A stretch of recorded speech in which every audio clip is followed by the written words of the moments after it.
pulpi ra thame ka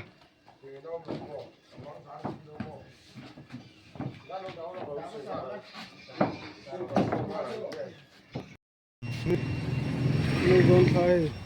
we can sizing make to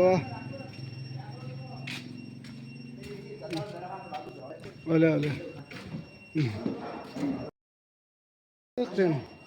ne pumaru to pol thang mà sầm hả?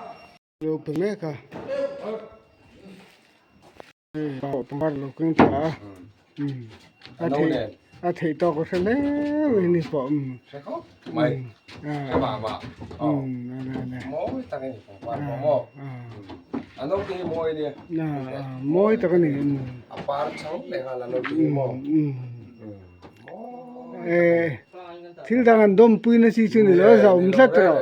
a zaum tlat kha chu tất ông gì này tất mò ma po hian a khe thiam à sạc ra men dậy men đi đâu ma po hian a khe thiam ang kha chu khlai chu Fule me mai tar bengwa ni hi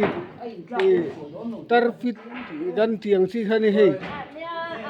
tong trai ni ti tin anin khan na fu a pat lo nen tong trai ti hin sing kar ten la kal trang ta tin pha to kin bi din te pan trang yang dung ruwa nda ren to bây giờ hiện thỉnh phê bê phổi xa thế sự cái mà mình sẽ về đó về ở đây lại bị cái gần thiệt cụt về mình đang thiệt cái phật là sẽ về đó về ở đây hiện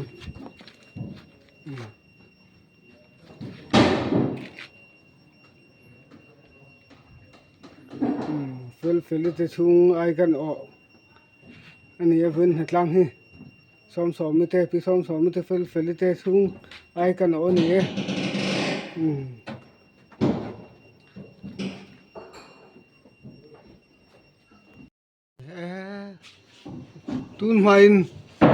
tun main thỉnh lang khó thân khát parwal hậu hiền khua hiền cầu thần pol hi bạc hạt châu thêm mà sồn na này nó thì khăn lâu này thì na amar chu kan mi thoram chu a nge yen kho pui mun pui kan ti a pui pui a he chuan ko ran pol chi rang hi alo ding thua me a amar chu khotlang society ha chu om khan ve a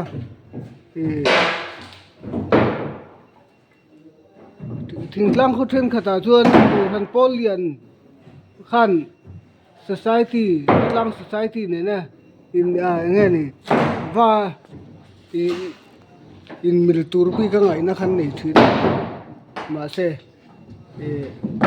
kha chu a thing tlang ril ru mai ni ti kha kan sei ve le duwa mun pui tam taka hian nghe ko san pol sang hiu ma chuan tiếng xuân kal dan movement nan nei sang thwa kha